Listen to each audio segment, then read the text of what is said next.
नमस्कार दोस्तों, आज इस वीडियो के अंदर मैं आपको बताने वाला हूं यूपी जुडिशरी का जो हायर अपना जुडिशरी के अपने फॉर्म्स अभी आए थे। जैसे कि आप लोगों को पता होगा, जो लोग हायर की तैयारी कर रहे हैं तो उन तक नोटिफिकेशन ये पहुंच गई थी, तो उनके फॉर्म्स अपने निकाले गए थे, उनका लिए अपना एक सिलेबस निकाला गया था। तो अब यहां पे याद रखिएगा, यूपी अपना जो हायर जुडिशरी का पेपर होने वाला है तो उसके रिगार्डिंग ना इन्होंने सिलेबस चेंज करा है। इन्होंने सिलेबस के अंदर अपने नए कानून है ना हमारे, भारतीय न्याय संहिता, भारतीय नागरिक सुरक्षा संहिता, भारतीय साक्ष्य अधिनियम 2023 वाले, जो कि लागू होने वाले हैं 1 जुलाई 2024 से, तो वो कानून भी तीनों के तीनों इन्होंने अपने नए हायर जुडिशरी के सिलेबस के अंदर डाल दिए हैं। अगर आप मेरे को रेगुलरली फॉलो करते हो तो मैंने इसका डाउट आपको क्लैरिफाई करा था कि मैं नया कानून पढ़ूं या पुराना कानून पढ़ूं। तो मैंने आपको लास्ट एक अपना सेशन भी लिया था, लाइव सेशन भी लिया था। मैंने वहां पे 2 सेक्शन का बहुत क्लियर रूप से जिक्र करा था। As per section number 531 of भारतीय नागरिक सुरक्षा संहिता, सेक्शन नंबर 170 ऑफ भारतीय साक्ष्य अधिनियम, मैंने बोला था कि ये 2 सेक्शन आप जरूर पढ़िएगा। कि आप लोगों के मन में कंफ्यूजन है कि मैं नया कानून पढ़ूं या पुराना कानून पढ़ूं, तो मैं कौन सा पढ़ूं, तो उस चीज के लिए मैंने ये कहा था ये सेक्शन पढ़ लो भाई एक बारी, तो इसमें आपका डाउट क्लियर हो जाएगा। यहां पे ये दोनों सेक्शन में साफ लिखा है कि अगर आप एक वकील बनना चाहते हो या एक जज बनना चाहते हो या अपना जुडिशरी के एग्जाम्स की तैयारी करना चाहते हो, कोई भी एग्जाम्स की तैयारी करना चाहते हो, तो आपको दोनों कानून पढ़ने पड़ेंगे। यानी कि सीआरपीसी भी पढ़ना पड़ेगा, भारतीय नागरिक सुरक्षा संहिता भी पढ़ना पड़ेगा, एविडेंस एक्ट भी पढ़ना पड़ेगा और भारतीय साक्ष्य अधिनियम भी पढ़ना पड़ेगा, आईपीसी भी पढ़ना पड़ेगा और भारतीय न्याय संहिता भी पढ़ना पड़ेगा। याद रखना मेरी बात। बट ये जो आपको तो बात है, YouTube पे कोई बताता नहीं है, कोई बता नहीं रहा है। टीचर लोग अपना अलग अलग इतने बड़े बड़े YouTube चैनल खोल के बैठे हुए हैं, लेकिन वो आपको ये बात क्लैरिफाई नहीं कर रहे हैं। वो सिर्फ आपको अपने नए कानून पढ़ाने शुरू हो गए हैं, जो कि बहुत गलत है। आपको नया कानून तो पढ़ना है, लेकिन उसके साथ साथ पुराने कानून को भी पढ़ना है। ये बात को मैं नहीं कहता हूं, सिलेबस ऑफिशियल कहता है। केरला के द्वारा केरला जुडिशरी के अंदर जब अपना सिलेबस को अमेंड करा गया, वहां पे भी इन्होंने बोला कि भाई आईपीसी भी पढ़ो और हम तुमसे भारतीय न्याय संहिता भी पूछेंगे, सीआरपीसी भी पढ़ो, हम तुमसे भारतीय नागरिक सुरक्षा संहिता भी पूछेंगे, एविडेंस भी पढ़ो, हम तुमसे भारतीय साक्ष्य अधिनियम भी पूछेंगे। ये बात मैं नहीं बोल रहा हूं, ये देखिए। सबसे पहले प्रीलिम्स के अंदर अपना 100 क्वेश्चन होते हैं, 2 घंटे का टाइम मिलता है, 1 नंबर का 1 क्वेश्चन होता है। प्रीलिम्स में कोई नेगेटिव मार्किंग नहीं होती है, ठीक है। और पासिंग मार्क 45%, वो तो मेरिट लिस्ट पर डिसाइड होता है, ठीक है। फिर इसके अंदर बोला मेंस के अंदर, मेंस का लैंग्वेज का पेपर 100 नंबर का 3 घंटे का टाइम मिलेगा, लॉ पेपर 1 का 200 नंबर का 3 घंटे का टाइम मिलेगा, लॉ पेपर 2 का 200 नंबर का 3 घंटे का टाइम मिलेगा, लॉ पेपर 3 का 200 नंबर का 3 घंटे का टाइम मिलेगा। ये अपना यूपी जुडिशरी का मेंस का सिलेबस है। अब इन्होंने सिलेबस में क्या चेंज करा है मैं आपको बता देता हूं। पहले बोला इन्होंने कि जो 100 नंबर का पेपर लेंगे ना आपसे लैंग्वेज का 3 घंटे का, जिसमें टाइम पीरियड मिलेगा, वो 2 पार्ट्स में डिवाइड करा हुआ है। पहला पार्ट इन्होंने बोला है 50 नंबर का, जिसमें जनरल अवेयरनेस के हम आपसे क्वेश्चन पूछेंगे। कौन कौन से क्वेश्चन होंगे जनरल अवेयरनेस में? हिस्ट्री पूछेंगे, Indian culture, geography, Indian polity, current affairs, ठीक है, और सोशल रिलेवेंस के जो भी पॉइंट्स हैं, इंडियन एंड वर्ल्ड के, इंडियन इकोनॉमी के, डेवलपमेंट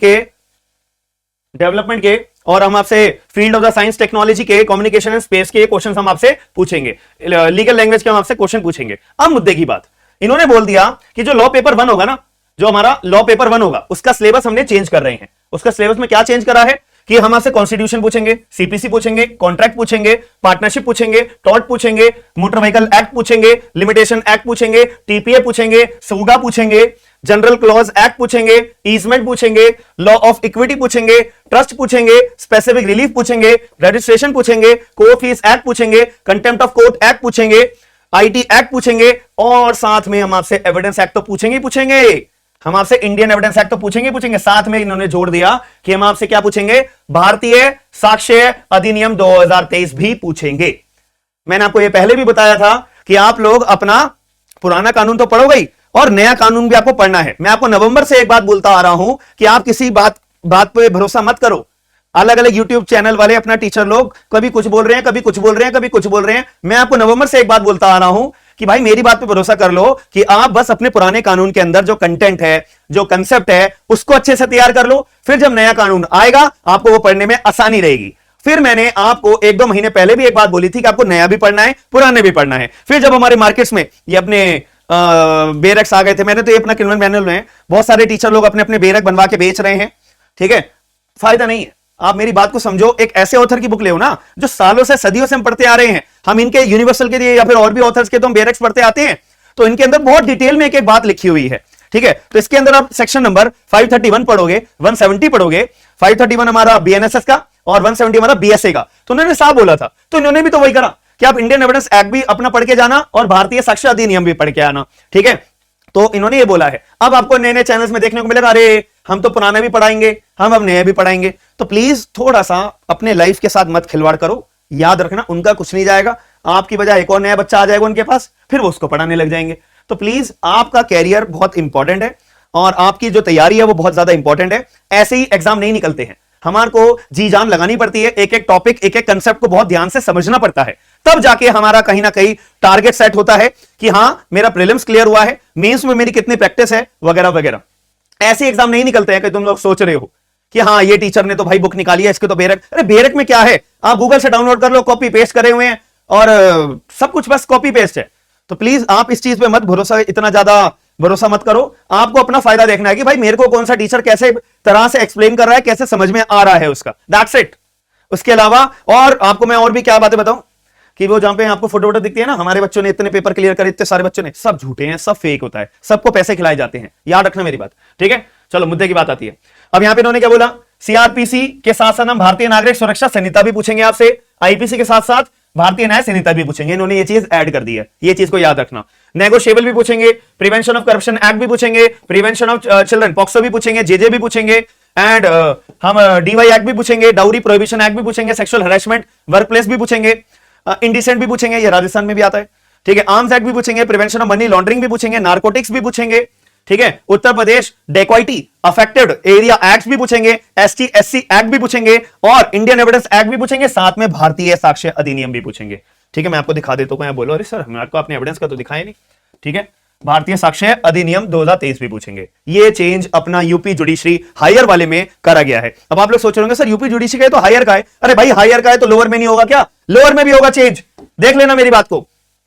जब इन्होंने हायर में कर दिया है, ठीक है, तो ये 100% है कि लोअर में भी सेम सिलेबस ऐसे ही चेंज करेंगे। मैं इसे लिख के ले लो, ठीक है, ये आपके सामने प्रूफ है, official website, official Allahabad high court की वेबसाइट से मैंने पीडीएफ डाउनलोड करी है। तो इस बात पे थोड़ा सा गौर जरूर करिएगा। बाकी हमारा जो बैच है वो अपना शुरू होने वाला है कॉन्स्टिट्यूशन का, तो जिन लोगों ने अभी तक अपना बैच ज्वाइन नहीं करा है तो आप लोग बैच ज्वाइन कर लो, अपनी सीट्स अपनी रिजर्व कर लो, ठीक है, एप्लीकेशन डाउनलोड कर लो। तो 18 तारीख को आपको फ्री लाइव क्लास मिलेगी, 19 तारीख को फ्री लाइव क्लास मिलेगी, 20 तारीख को फ्री लाइव क्लास मिलेगी। जैसे मैंने प्रॉमिस करा था कि 3 फ्री लाइव क्लासेस मैं आपको दिलवाऊंगा, प्रोवाइड करवाऊंगा, तो मेरी एप्लीकेशन डाउनलोड कर लेना स्मार्ट एंड लीगल गाइडेंस के नाम से। ये तीनों दिन 3 बजे हमारी क्लास होगी, याद रखना 3 PM फ्री में होगी। फिर उसके बाद अगर आपको लगता है कि यार हां इस टीचर का मेरे को पढ़ाया हुआ समझ में आ रहा है, देन आप अपनी क्लास ज्वाइन कर सकते हो। 45% आपको डिस्काउंट मिल जाएगा, एप्लीकेशन के ऊपर ही आपको अपना डिस्काउंट अवेलेबल होगा, कूपन अवेलेबल है, तो आप लोग ज्वाइन कर सकते हो। टाइम वेस्ट मत करिए। मैंने कहा था फैमिली लॉ का भी बैच मैंने पहले फरवरी में शुरू करा था। देखो फैमिली लॉ बहुत हाई लेवल का पूछा जाता है, ठीक है, एक तो हरियाणा के अंदर और एक अपना यूपी के अंदर। तो इस वजह से मैंने अपना पहले ही बैच चालू कर दिया था फैमिली लॉ का, जिसमें हिंदू मैरिज एक्ट हमारा अप्रोक्सीमेटली खत्म हो जाएगा। तो आप लोग ज्वाइन करना चाहते हो अपना फैमिली लॉ का बैच भी, तो वो भी आपके लिए अवेलेबल है, एप्लीकेशन के ऊपर आप ज्वाइन कर सकते हो। थोड़ी रिकॉर्डेड क्लासेस मिलेंगी, बाकी जितनी जल्दी रिकॉर्डेड कवर करके आप मेरे साथ लाइव भी ज्वाइन हो जाना, दोनों चीजों का फायदा मिलेगा आपको। और आपको लाइव क्लास, रिकॉर्डेड क्लास हर एक चीज की मिलती है, नोट्स आपको पीडीएफ फॉर्म में मिलेंगे, ठीक है, सारी चीजें आपको कवर अप कराई जाएंगी, याद रखिएगा। बाकी आपको अगर वीडियो पसंद आई है तो लाइक जरूर करिएगा, ये हमारा नया चैनल है तो सब्सक्राइब करे बिना बिल्कुल मत जाइएगा, और अगर पसंद आई है ना तो शेयर जरूर कर देना। बाकी मिलते हैं हम नेक्स्ट अपडेट के साथ में। थैंक यू, धन्यवाद, साइनिंग ऑफ।